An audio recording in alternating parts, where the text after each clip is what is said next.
Olá, meu irmão e minha irmã, graça e paz de Jesus, seja muito bem-vindo a mais uma Escola Bíblica Especial.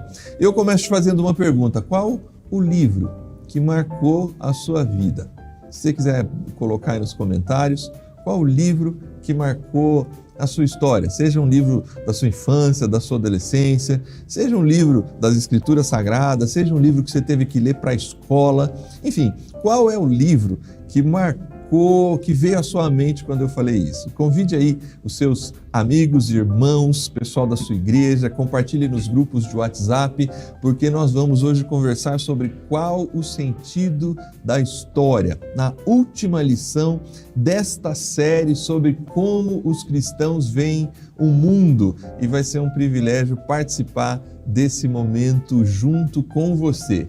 E aí? Qual é o livro que marcou a sua história? Mas, Pastor Júnior, por que você está fazendo essa pergunta, abrindo essa série de lições? Depois da vinheta, eu te conto.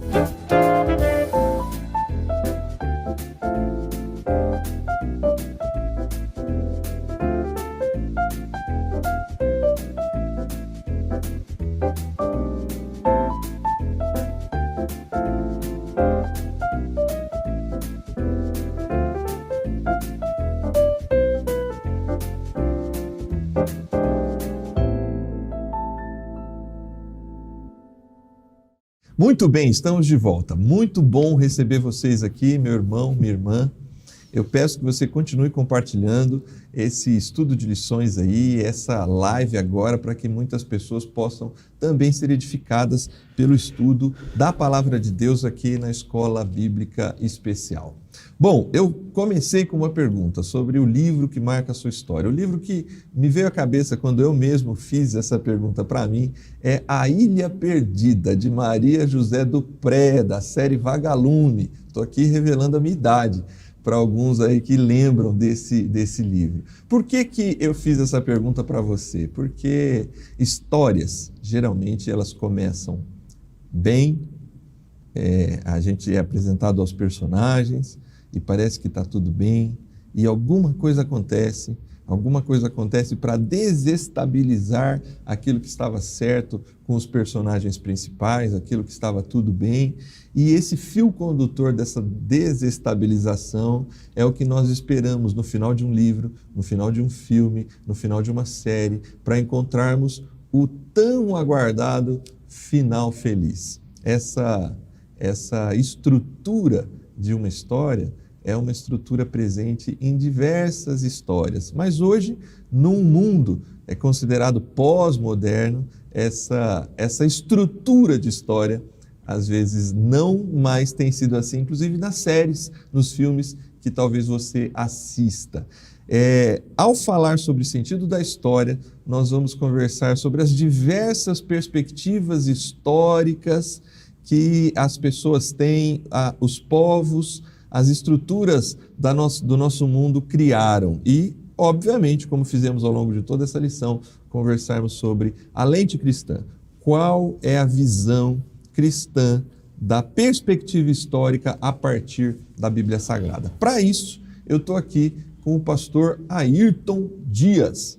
Para mim, o Tom Dias. Então, se eu chamar ele de Tom só aqui, fica tranquilo, porque é um grande amigo e é um prazer recebê-lo. Tom, seja muito bem-vindo, é um prazer recebê-lo aqui nessa série de lições para falarmos sobre qual o sentido da história. Cumprimente os nossos irmãos que estão em casa e já diga aí qual o livro que marcou a sua história. Tá certo. Primeiro, pastor Júnior, muito obrigado. Para mim também, falar pastor Júnior é difícil, né? Não é muito normal.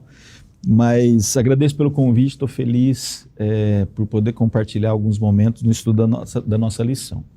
Meus irmãos, é muito interessante olhar para aquilo que a história vai nos apresentar, para aquilo que vamos estudar nessa lição. Então, seja bem-vindo, a paz do Senhor para vocês, a todos, bom dia, que Deus esteja conosco e nos abençoe nesse processo de aprendizado. Por incrível que pareça, quando você estava falando do livro, você citou a Maria José Dupré, para mim também é Maria José Dupré, porque o livro que me marcou foi um livro uma coleção que eu ganhei quando eu fiz 6 anos, a minha mãe me deu, chamado Coleção Cachorrinho Samba. E o primeiro deles, só Cachorrinho Samba, Os 5 livros são da Maria José Dupré, inclusive A Ilha Perdida, né? Sim. E foi o livro que me marcou porque é o que, ao invés de minha mãe me dar um brinquedo, ela me deu livros. Isso gerou em mim um gosto pela leitura, uma paixão pelo aprendizado, e foi muito legal. Esses livros estão na minha sala, na universidade, num lugar especial. Ninguém mexe, ninguém toca. São livros que eu nunca emprestei e acho que nunca emprestarei. Acho que nem a Sara vai tocá-los, só vai ver de longe para que ela não destrua. Mas são livros especiais para mim, com certeza. Bom. Antes da gente entrar no tema da lição, um parênteses rápido aqui. Às vezes a gente reclama que os jovens, os adolescentes, as crianças vão crescendo e não têm o prazer, o hábito de ler a Bíblia, né? Mas é importante que os pais desenvolvam o hábito. Você está falando da sua mãe, né? Desenvolver o hábito da leitura, né? Sim. A gente precisa desenvolver nos nossos filhos o hábito da leitura para que chegue o momento deles terem o hábito, o santo hábito, o gostoso hábito de ler a Bíblia. Ler a Bíblia, exatamente. Acho que começa por aí. Acho que desde cedo a leitura bíblica já era comum, né? Mas para não parecer aqui muito herege, né? Eu tive que citar um livro importante, que foi o caso, não a Bíblia especificamente. Esses livros ajudam a gente a despertar, né? Exatamente. O meu filho gosta, por exemplo, do Diário de um Banana, então ele está sendo despertado pela leitura por essa literatura. Mas vamos lá, voltando para a lição. Sim. Qual o sentido da história, Tom? Antes de entrarmos na primeira pergunta, ou na verdade, eu acho que já faz parte da primeira pergunta, essa pergunta que já vem sendo respondida desde a introdução da lição. Isso. Quais são as perspectivas históricas que se distinguem da perspectiva cristã? Em que sentido elas são diferentes? Então, antes de falar das diferenças em relação à perspectiva cristã, resume para a gente as perspectivas históricas que a lição apresenta aqui na introdução e no seu primeiro tópico. Bem, se a gente for pensar cronologicamente, né, a gente vai ter inevitavelmente que pensar no pensamento grego, buscar o pensamento grego.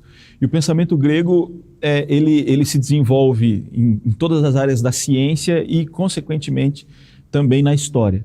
Né? O pensamento grego é um pensamento que tem como característica a ciclicidade, ou seja, um processo de vida, de história, de natureza que é sempre cíclico. Então ele começa, tem fim e recomeça, começa, tem fim e recomeça.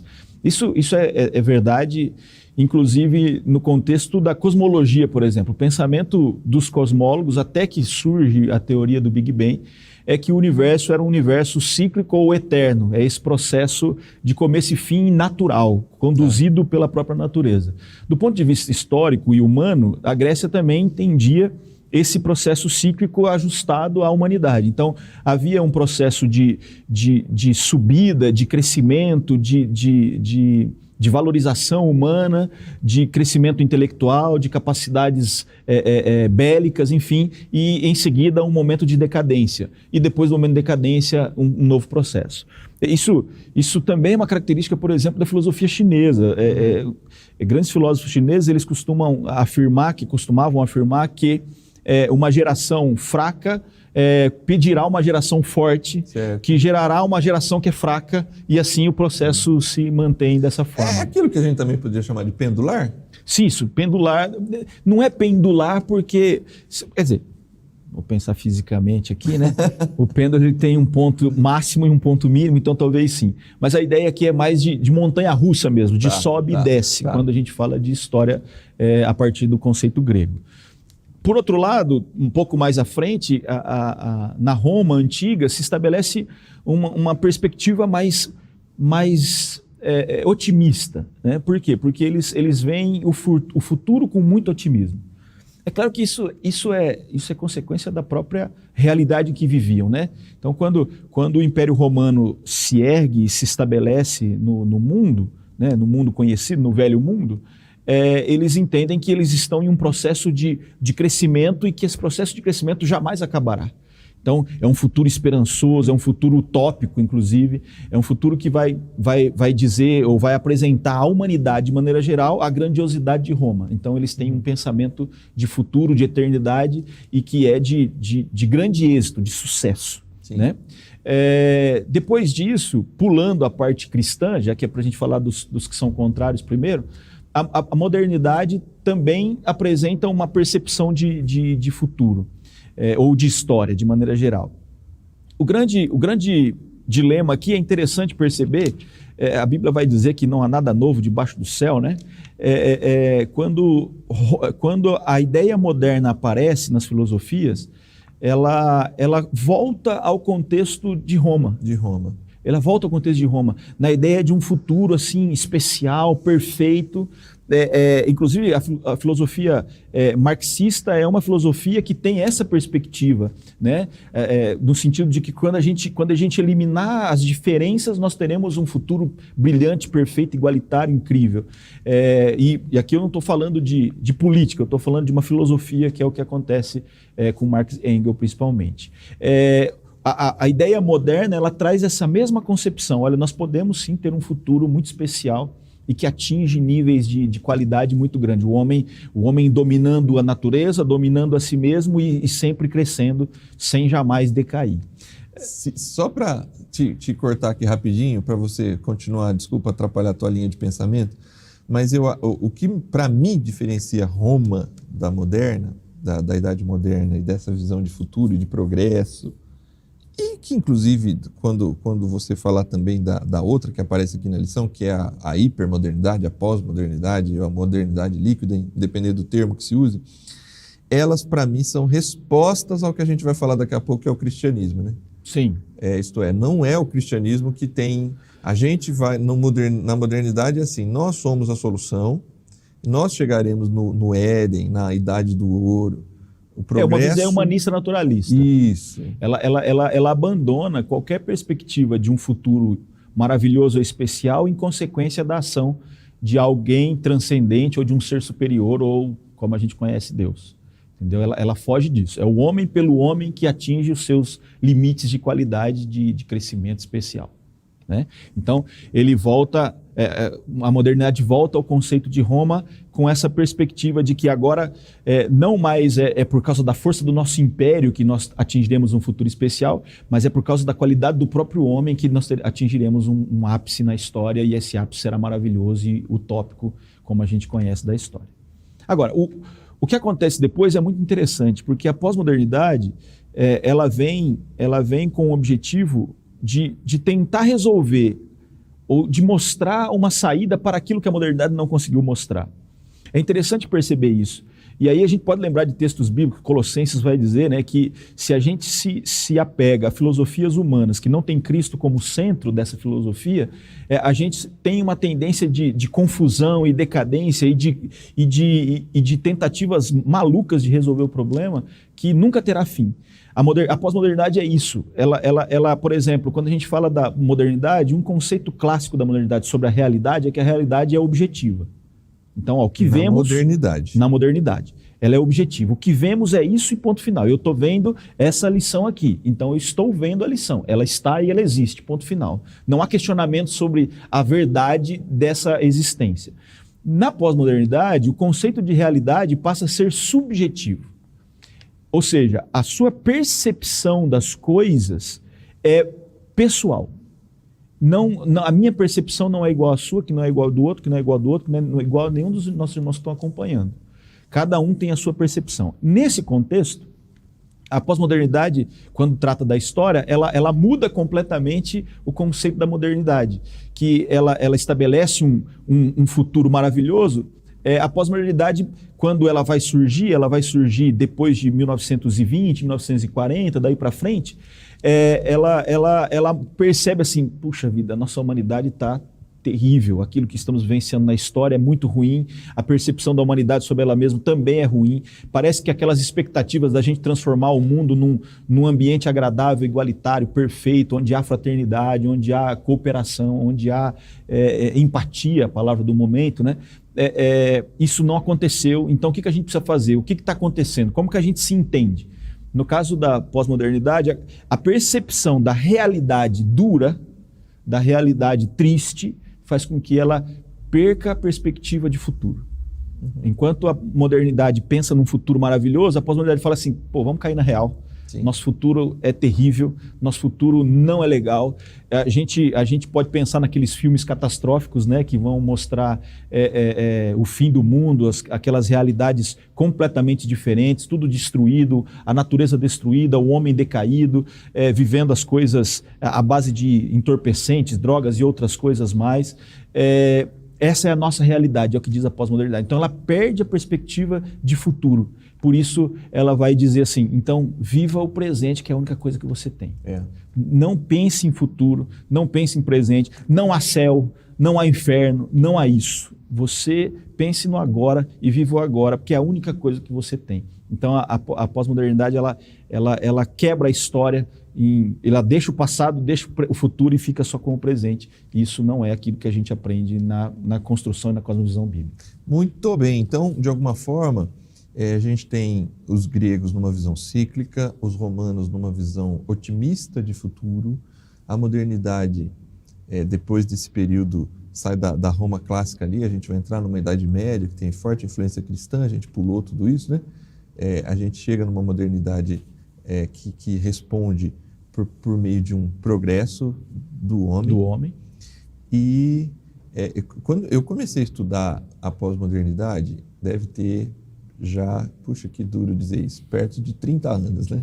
Que a gente começa a ouvir falar de pós-modernidade do Brasil. Sim. O termo que estava lá, nos primeiros livros que eu li sobre o assunto, falava justamente desse desencantamento, né? Isso. É um desencantamento com a possibilidade do homem chegar a algum lugar, de um futuro promissor, de um otimismo, seja no homem, seja no sagrado. Isso. Cada um por si, cada um vive a sua vida, de alguma forma resgata um pouco de alguns filósofos gregos, né? Sim. Comamos e bebamos, que amanhã morreremos. Né? Isso é uma vida do aqui e agora. E a gente vive uma realidade muito forte que impacta não só as nossas igrejas, o irmão que está assistindo a gente, às vezes se pergunta, né, dos nossos jovens, a dificuldade que está. Eu acho que só perguntar e só ficar na defensiva é uma postura que não é exatamente a postura cristã. A postura cristã sempre foi na história de encontrar resposta para um momento, o evangelho precisa dar resposta para aquelas pessoas daquele lugar, né? Mas o que eu queria dizer assim, não é só quando a gente olha para a igreja. Jovens não ficam mais 30, 40 anos na mesma empresa. Não. Eles mudam de emprego muito rapidamente. A média hoje é de 4, 5 anos, essa é a pesquisa. Porque não há aquela visão moderna de uma construção de longo prazo. Sim. Aqui, é no que está ao alcance dos olhos, do sentimento, do toque, é uma outra realidade.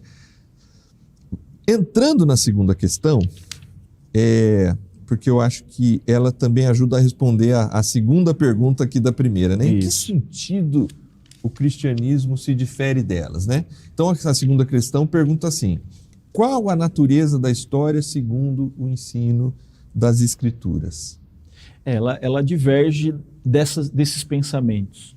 É muito interessante perceber que quando a Bíblia Sagrada nos apresenta a sua perspectiva da história, a própria natureza da história, como é o objetivo, inclusive, da questão número 2, ela apresenta uma realidade completamente diferente, uma perspectiva completamente diferente. Como a gente estava dizendo, a gente sai dos gregos romanos e dá um grande salto aí de pelo menos uns 1.600 anos. Durante 1.600 anos, desde o século I ou do século II, até o século XVII, a perspectiva cristã é aquilo que foi estabelecido e foi mantida na história.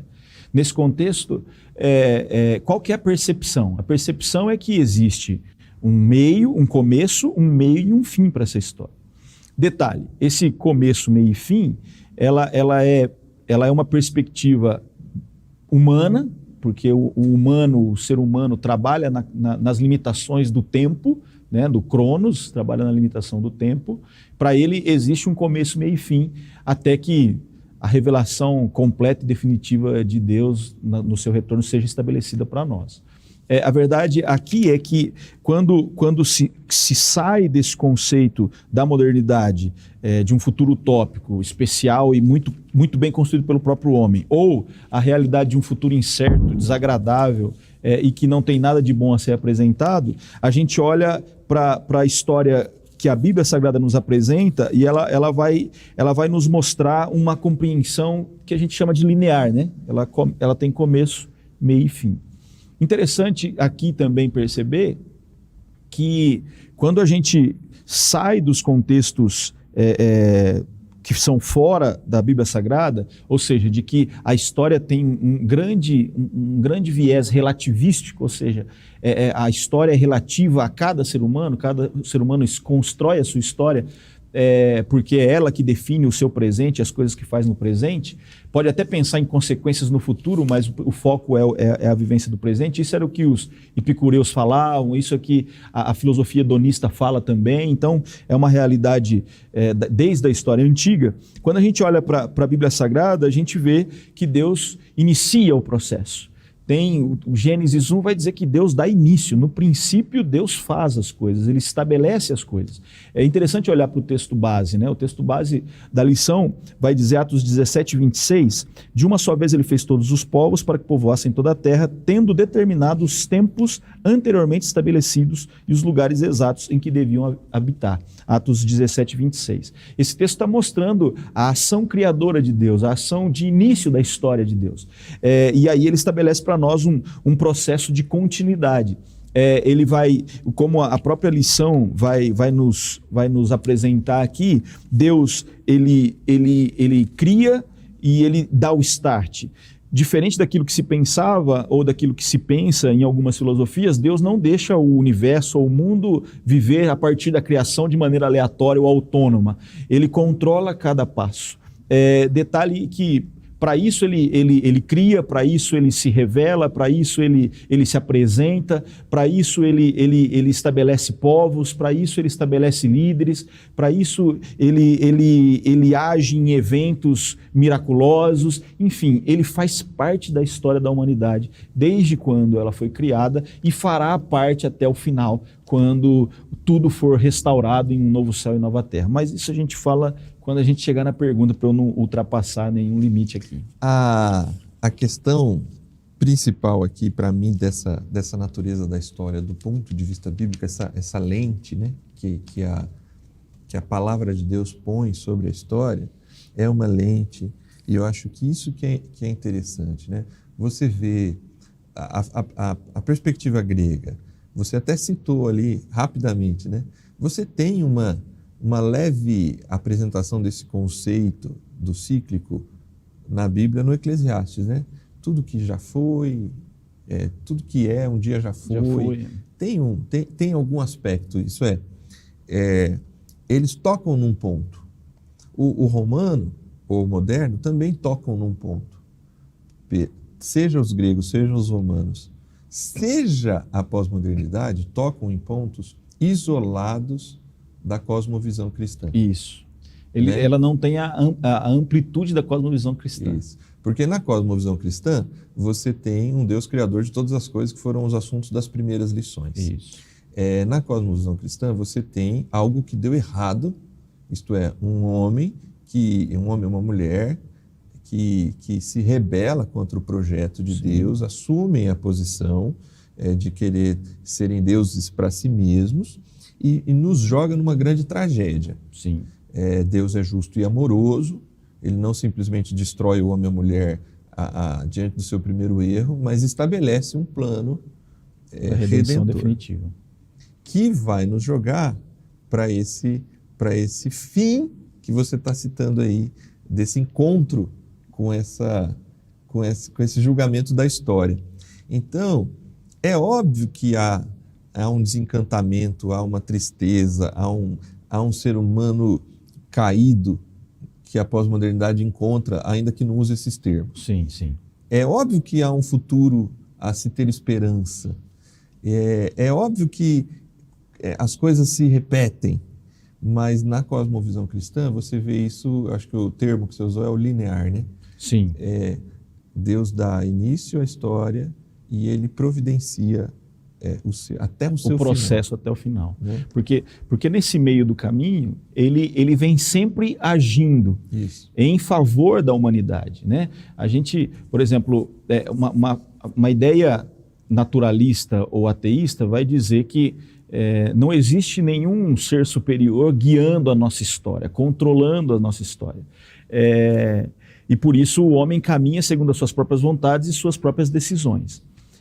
No caso daquilo também, nós temos o teísmo, o deísmo, na verdade, o deísmo vai dizer que Deus cria e deixa a humanidade caminhar por si só. Então, existe até uma vertente do deísmo evolutivo, que vai dizer que Deus é o responsável pela criação, mas ele usa a evolução para a continuidade da história da humanidade, sim, ou da própria natureza. Então, não, ele só criou e depois deixou que a evolução desenvolvesse ou fizesse as coisas. Bem, a gente sabe que não é assim que funciona, nem cientificamente, biológica, física, quimicamente, isso não é verdade. E do ponto de vista humano também não é verdade, porque como a gente tem os exemplos, Deus sempre interagindo, participando, se revelando, se apresentando à humanidade, até que ele se apresenta definitivamente a nós. Mas isso mostra que ele cria, ele tem um ponto final para essa história e no meio dela ele está sempre participando da nossa vida. Basta a gente decidir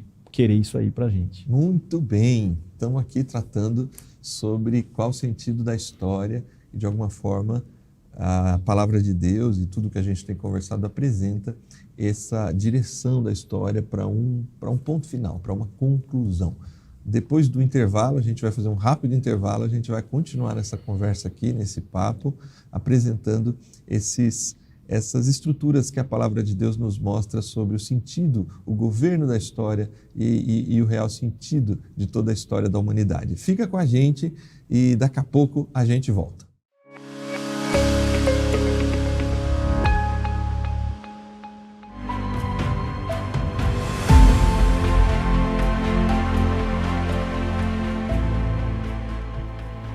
São 90 anos de história. Nesses 90 anos, nós sempre sonhamos em ter um lugar onde pudéssemos planejar novos projetos e sonhar novos sonhos. Um lugar onde fosse possível formar missionários e pastores engajados na missão. Um lugar onde o povo promessista pudesse chamar de seu. Não imaginávamos que em um período tão difícil fosse possível alcançar esse sonho. Mas Deus realiza milagres. 25 de maio de 2022 será um dia para entrar na história de todo o povo promessista, pois Deus nos permitiu, em meio a tantos desafios, inaugurar o Centro Administrativo Promessista para a América do Sul. Uma parceria entre a Convenção Geral e Convenção Paulista, com o apoio de todas as convenções do Brasil, conquistamos essa bênção. Um campus com casa para os seminaristas, salas de aula, ampla biblioteca, sala de reuniões e um estúdio moderno, o Centro Administrativo Promessista está preparado para acolher a liderança, formar novos líderes e nos inspirar a sonhar novos sonhos.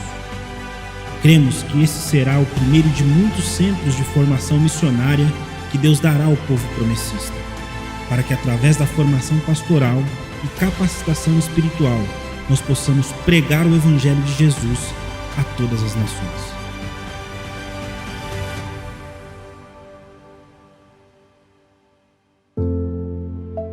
Nós cremos que Ele chamará pessoas de todas as tribos, línguas e nações da terra.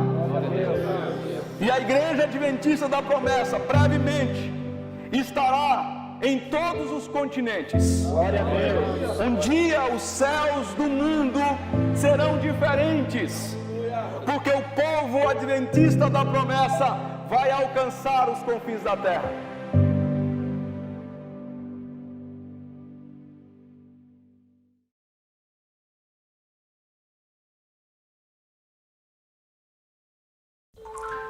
Olá, graça e paz para todos os professores, professoras e estudantes da Escola Bíblica. Pela graça de Deus, nós chegamos ao início de mais um trimestre, o quarto trimestre de 2022. E nós estamos aqui para falar um pouco sobre a nossa nova série de lições bíblicas. Já é tradicional na nossa denominação que todo quarto trimestre de cada ano nós estudemos um tema mais na linha doutrinária e teológica. E para esse quarto trimestre de 2022, nós decidimos,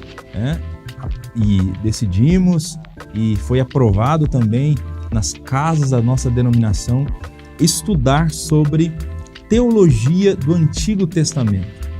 Decidimos escolher alguns temas importantes do Antigo Testamento e apresentar esses temas na lição bíblica e conversar um pouco durante um trimestre todo sobre esses principais temas da teologia do Antigo Testamento.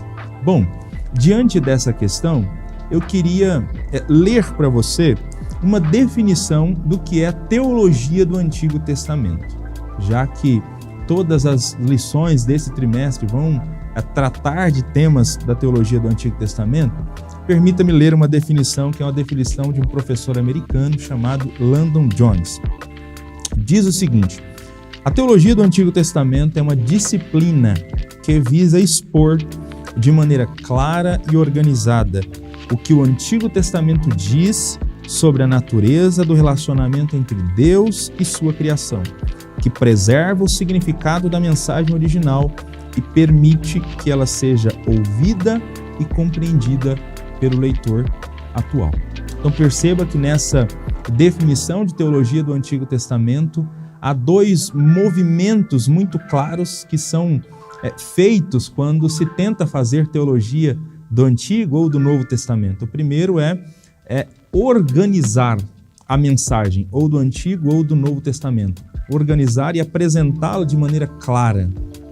Então há um esforço aqui de se tentar interpretar corretamente a mensagem do Antigo Testamento. Mas além desse esforço aqui de interpretação, de organização clara e organizada dos temas, há um outro grande desafio também que está sempre diante daqueles que fazem teologia, que é fazer com que essa mensagem seja ouvida e vivida pelo leitor da atualidade, que é o desafio da aplicação. Como esse tema se relaciona com a minha vida no tempo presente. Então, durante todas as lições desse próximo trimestre, que tem como tema o Deus das Alianças, esse é o tema escolhido para essa série de lições com base na teologia do Antigo Testamento, o Deus das Alianças. Então, durante as 14 lições desse próximo trimestre, esses dois desafios estarão muito presentes diante de nós. Nós vamos tentar interpretar o tema à luz do Antigo Testamento, à luz da Palavra de Deus, vamos conferir o que o Novo Testamento diz a respeito desse tema e, por fim, aplicar esse tema à nossa realidade do tempo presente. A nossa oração é que Deus use essa série de lições para ministrar ao seu coração. Não foi à toa que escolhemos o tema Deus das Alianças. A palavra berita, a palavra aliança, aparece 275 vezes no Antigo Testamento. O Deus, conforme revelado na Escritura Sagrada, é o Deus que se relaciona com o seu povo através de alianças. É o Deus que decidiu se relacionar com o seu povo e que ao final dessa série de lições, ao final desse trimestre, esse Deus das alianças seja ainda mais reverenciado por nós, seja ainda mais celebrado por nós e que as suas alianças e a sua maneira de se relacionar com o seu povo ao longo do tempo seja cada vez mais entendida e vivida por nós. Deus abençoe a sua vida, bons estudos no nome de Jesus.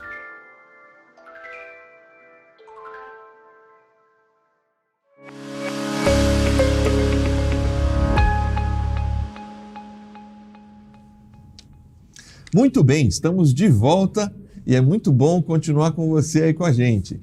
Vamos continuar aqui sem perder muito tempo no estudo da nossa lição. Estamos aqui com o Tom Dias, o pastor Tom Dias, e ele vai nos ajudar aqui a continuar essa conversa. A terceira pergunta, Tom, ela diz assim: o que a Bíblia ensina sobre o governo da história? Deus interfere na história? Ele impede o exercício do livre-arbítrio de suas criaturas? Baseie-se aí no item 2 em alguns textos de Salmos, de Atos e de Colossenses. Tom, qual é a medida dessa ação de Deus na história dentro da palavra de Deus? Total controle, o ser humano não tem responsabilidade e liberdade nenhuma?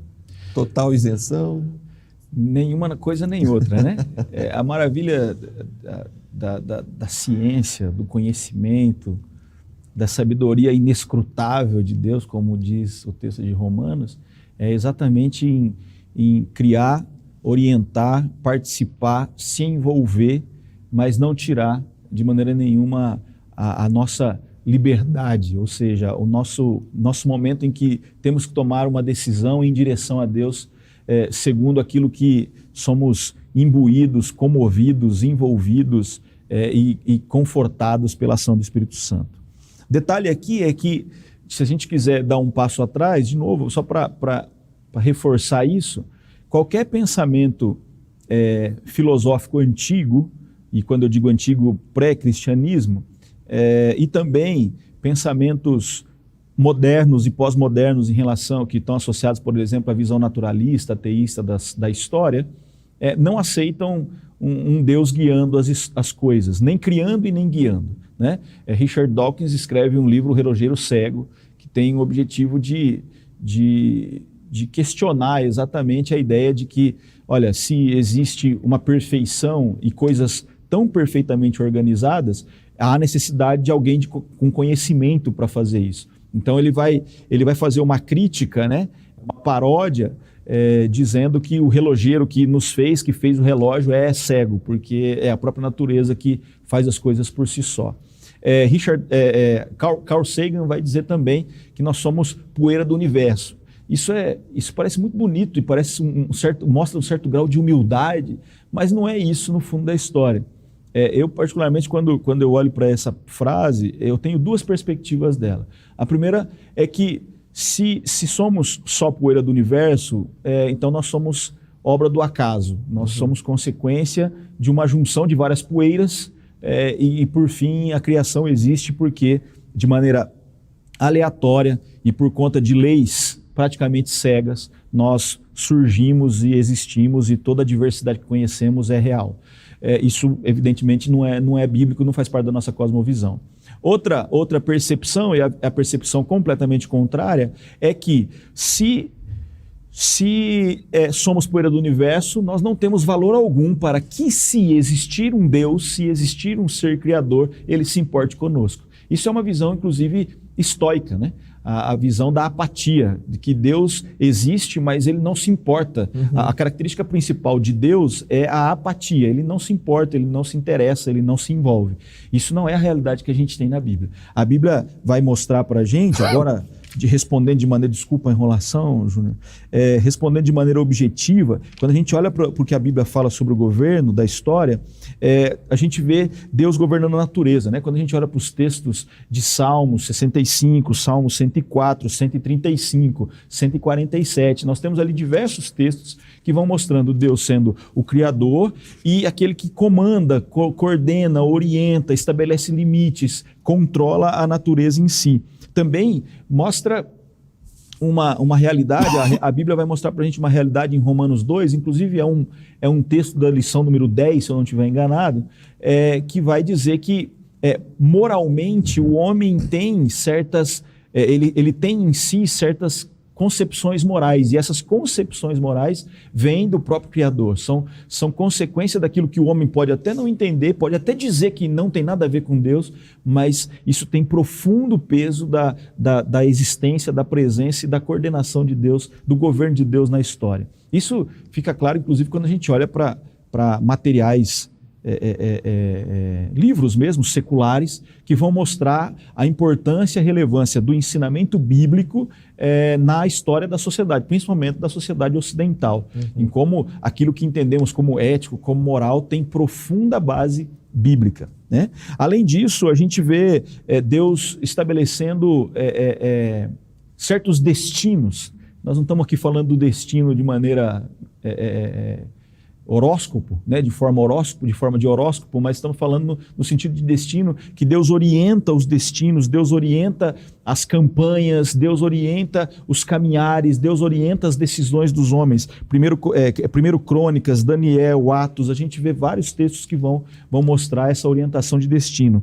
E por fim, Deus, ali no texto de Provérbios 16, Tiago 4,15, como Deus cuida da decisão ou da vida humana. Tiago vai dizer, olha, se você pretende fazer alguma coisa, se você deseja fazer alguma coisa, sempre diga se Deus quiser, se Deus permitir, né? É aquela palavra Oxalá, né? Que isso os antigos falavam, Oxalá, né? A gente pensa até que é um negócio muçulmano, na verdade o muçulmano fala Ixalá, né? E Oxalá é um texto trazido para, uma palavra traduzida para o português que significa se Deus quiser, significa literalmente se Deus quiser. Então é isso que o texto de Tiago nos diz. Agora, apesar desse controle, desse governo, esse controle não é como se Deus fosse aquele responsável pela marionete. Nós somos simplesmente marionetes na mão de Deus.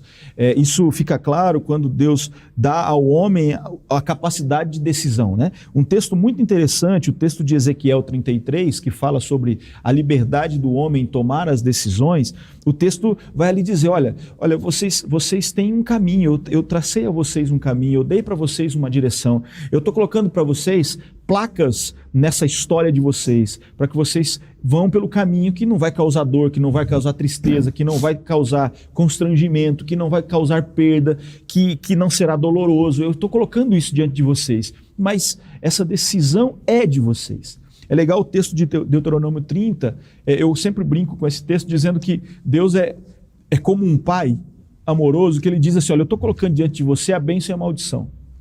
E aí é como se fosse o pai, a gente antes tinha aquela brincadeira, já que a gente está falando de história de velhos aqui, que é o nosso caso, né? Nós tínhamos aquela brincadeira de qual mão que está o brinquedo, o dinheiro, o presente. E Deus é como o pai que fala assim, tem a bênção e tem a maldição. Escolhe, pois, a bênção. Ele é o pai balançando a mão para o filho para ele escolher o que é bom para ele. O texto de Deuteronômio fala isso, escolhe, pois, a bênção. Eu estou colocando as duas, mas escolhe a bênção.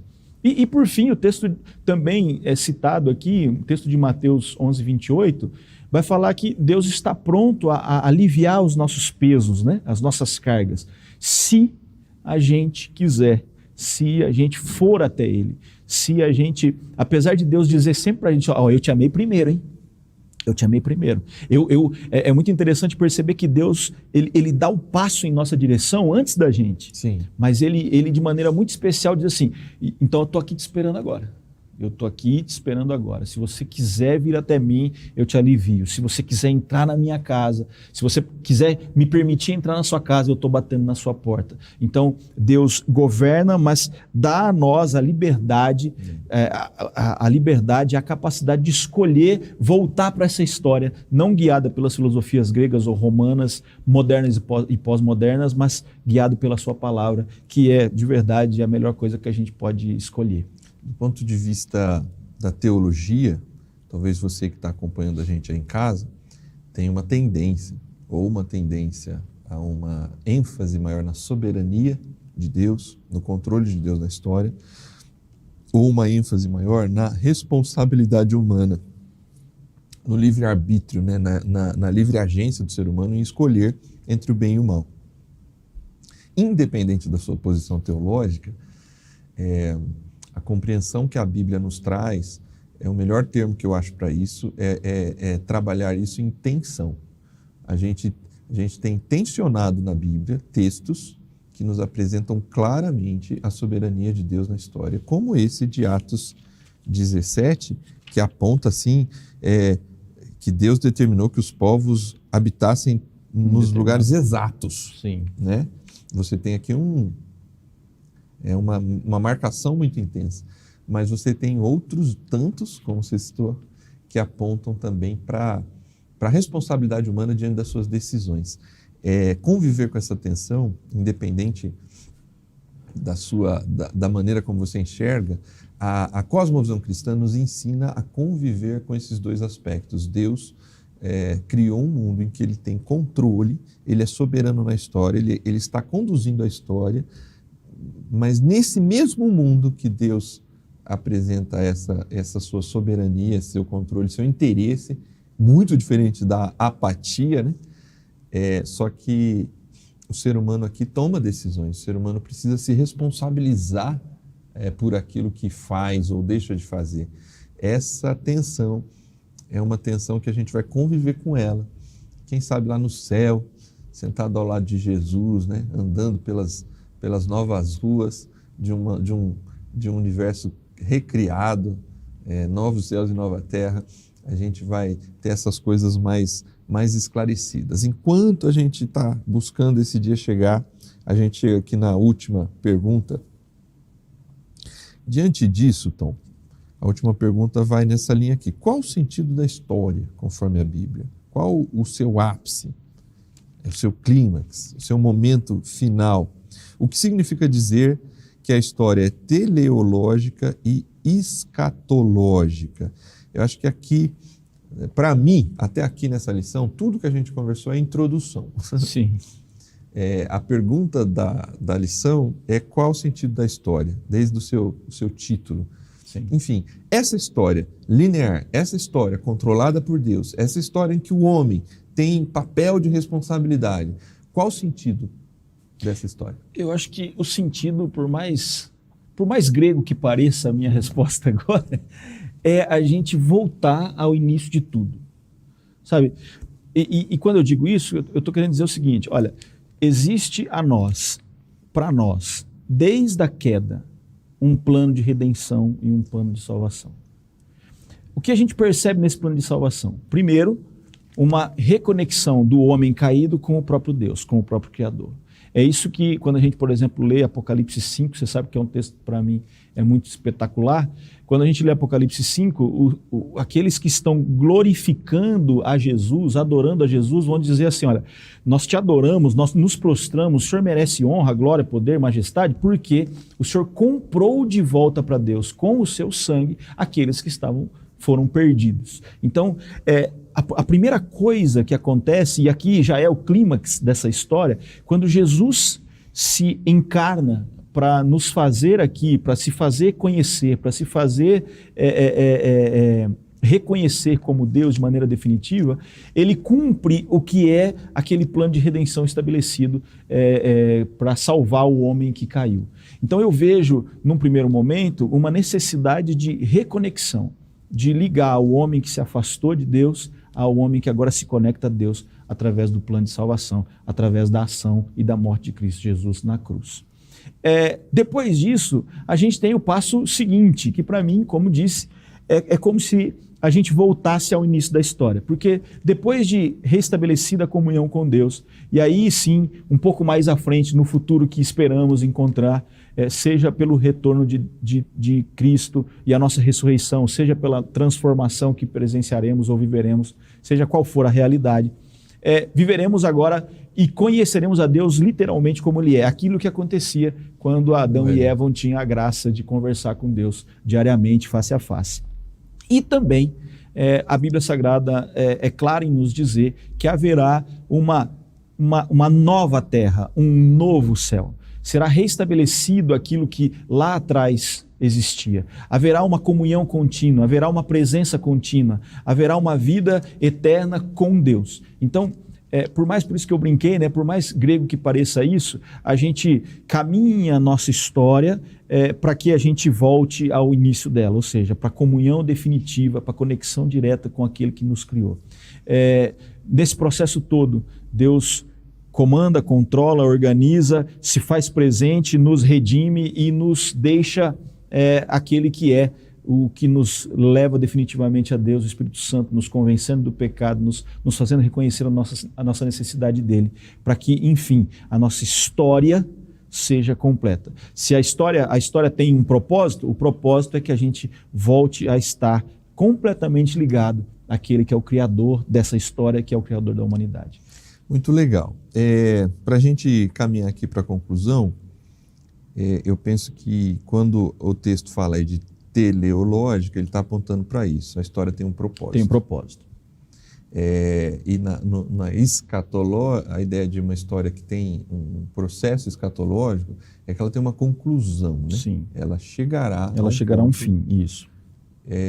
E aí a gente entra num novo momento que diz a palavra de Deus que nem o olho humano, o ouvido, a gente não consegue dimensionar o que Deus preparou, né? É o que diz Isaías e Paulo repete em Coríntios, se eu não me engano.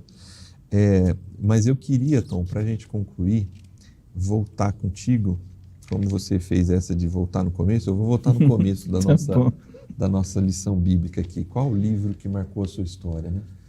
Queria alertar os irmãos para entenderem um detalhe importante. Os roteiros de todas as histórias que nos agradam, que mexeram com o nosso coração, livros ou filmes, elas são retirados da grande história. Tudo bem no começo, um problema que gera algo que vai mexer com a gente e fazer a gente tentar entender como é que aquilo vai se resolver, seja a comédia romântica, né? O casal começa bem, tem algum problema e aí a gente fica o filme inteiro esperando eles se reencontrarem no final. Sim. Seja o filme de aventura, seja qual for a estrutura de filme. Num tempo pós-moderno, como o nosso, de desencantamento, a gente hoje tem visto muitos filmes, muitos livros, as histórias não terminam bem, as histórias terminam mal. Hoje em dia a gente assiste algumas coisas que a gente termina e fica angustiado. Porque, puxa, termina esquisito. Não resolveu, não houve justiça, não houve felicidade.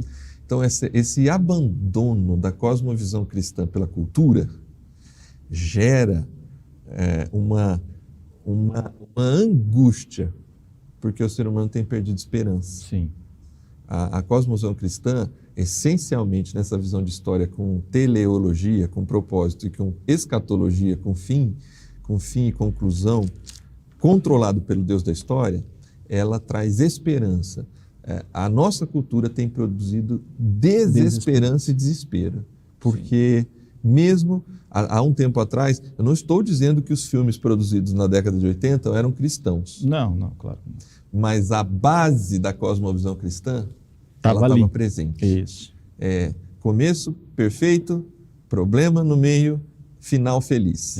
Hoje a gente não tem isso. O grande final feliz, o grande sentido da história, é um texto que não foi citado pelo autor, mas eu gostaria de trazer para os irmãos aqui, aí eu já te entrego, Tom, para a gente concluir e você orar junto com a gente.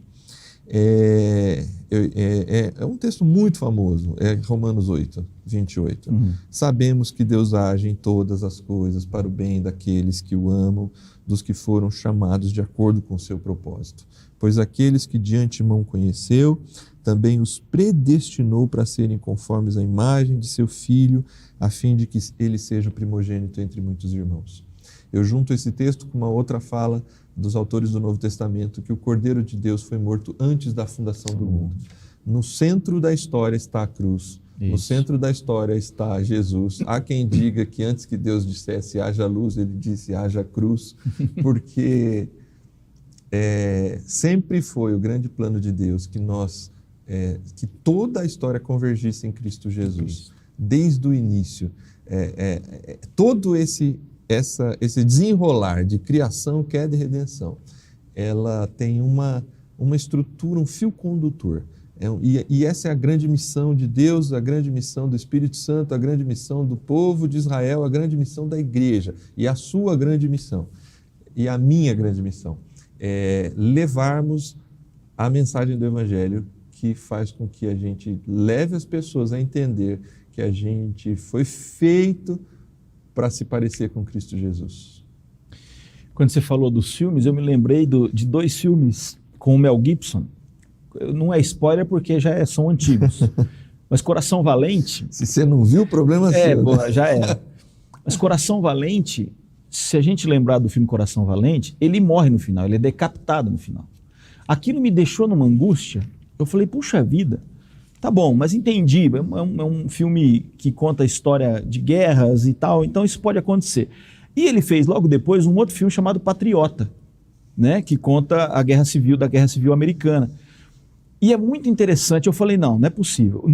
Uma das últimas cenas, no último momento de guerra, parecia que ele ia morrer de novo. Ele estava prostrado e ia morrer. Eu falei, não é possível que ele vai morrer nos 2 filmes, não tem sentido. E engraçado que aí no Patriota ele não morre, ele está aqui ali morrendo, acontece uma coisa incrível, ele pronto, venceu. Certo. Então eu tive um alívio, mas eu fiquei muito triste assim, pensando, não é possível que isso vai acontecer de novo. Essa realidade é a realidade que você falou. Hoje, se um filme ou um livro termina com um final feliz, ele transparece mentira. Porque essa não é a realidade que a gente vive. Não existem finais felizes. Essa frase é muito clássica. Não existem finais felizes. E o problema é que isso permeia todas as áreas da sociedade, inclusive a nossa percepção cristã. A gente pensa assim, não, esse negócio de final feliz é utopia, é sonho, é coisa inatingível, é uma coisa que não existe. E a gente começa a trazer isso tanto para a nossa realidade material, ao nosso trabalho, aquilo que a gente desenvolve. Então, eu não tenho boas expectativas. O meu casamento, não é. O casamento não é 100% feliz. A minha realidade da igreja, não. A minha igreja, a doutrina que eu sigo não tem tanto sentido assim. E muito mais no final da história. Não adianta eu ficar esperando que Deus vai voltar e todas as minhas lágrimas serão enxutas, todos os meus sofrimentos terminarão. Essa é a realidade que o mundo mostra, mas não é essa a realidade que a Bíblia mostra. Então, Jesus, como sendo o centro da história, é aquele que se apresenta para nós com o coração, com os braços e com as mãos estendidas. Ele diz para mim e para você que se a gente quiser, a gente pode se achegar a Ele. Se a gente desejar, a gente pode ser encontrado por Ele. Se a gente tiver sede, a gente pode matar a sede nele. Se a gente precisar de alimento, a gente pode se alimentar nele. Em tudo que são as nossas necessidades, sejam elas materiais, emocionais, psicológicas, espirituais, Deus se apresenta através de Jesus como a solução. Ele é o transformador de histórias. Se talvez a história da humanidade para você é muito controversa, muito difícil de entender, tudo bem, isso é difícil para qualquer um de nós. Mas talvez a sua história não seja tão difícil de entender. Você pode ter problemas, você pode ter dificuldades, você pode ter, como o Júnior disse, um meio do caminho que é bastante conturbado, bastante difícil, muitas lágrimas nele. Mas Deus te convida, através de Jesus, a permitir que a sua história seja transformada. Então, em nome de Jesus, a minha palavra final aqui é que você aceite e você permita que Deus, Jesus, o Espírito Santo, transformem a sua história pessoal. Se a história da humanidade para você é muito complexa, então foca na sua história. E depois que você tiver a sua vida transformada, leve essa história e essa vida a outros para que também tenham as suas vidas completamente mudadas em nome de Jesus. Amém. Amém. Vamos orar? Vamos orar. Deus Santo, muito obrigado pelos minutos que nos concedeu aqui. Senhor, a tua palavra, apesar de ser muitas vezes visto como uma mentira, visto vezes como algo extremamente limitado, visto como algo que não é a revelação completa que provém de ti, ela nos mostra a realidade. Ela nos mostra que humanamente, se pensarmos do jeito nosso, do jeito que queremos, com os nossos pensamentos, com as nossas inteligências, com o que achamos que conhecemos, nós estaremos fadados a expectativa de um futuro utópico que não existe, que será inatingível, ou então a um processo de desesperança, de desilusão e de perda completamente de alguma perspectiva de vida ou futuro agradável, maravilhoso diante de ti. A tua palavra nos mostra que contigo, Senhor, a nossa história pode ser reescrita. Que por mais que a história da humanidade possa ser conturbada, por mais que a história da humanidade seja desenvolvida muitas vezes por capacidades e filosofias humanas, sem que o Senhor faça parte dessa filosofia, nós entendemos que o Senhor controla, o Senhor domina e o Senhor nos guia em cada passo que damos. Então, Senhor, entra na nossa história, entra na história da nossa vida e faça com que cada um de nós, todos os nossos irmãos que participam, ouvem e aprendem através da lição, sejam completamente guiados por Ti, pelos pensamentos, pelas direções e pelas ideias que o Espírito Santo coloca em nossos corações. E que em tudo isso, Senhor, o Teu nome seja glorificado para sempre e para sempre, em nome de Jesus. Amém, Senhor. Amém. Tom, obrigado. Obrigado eu. Irmãos e irmãs, muito obrigado também por você estar com a gente até o final. E é o final mesmo, a gente terminou uma série de lições, a lição Como os Cristãos Veem o Mundo. Terminamos 13 estudos, uma lição muito importante para a edificação da igreja. E na semana que vem nós começamos uma nova série, o Deus das Alianças. Não sei se você já recebeu a sua lição, se não recebeu aí, corra atrás. Junto à sua igreja local, na Editora Promessa, mas nós vamos estudar assuntos ligados às alianças, principalmente no Antigo Testamento, e a gente espera você. A gente espera que você convide mais pessoas para estar com a gente nessa nova série que iniciaremos na semana que vem. Deus te abençoe, boa escola bíblica aí na sua igreja local, e a gente se encontra semana que vem com a permissão e a bênção de Deus. Deus abençoe.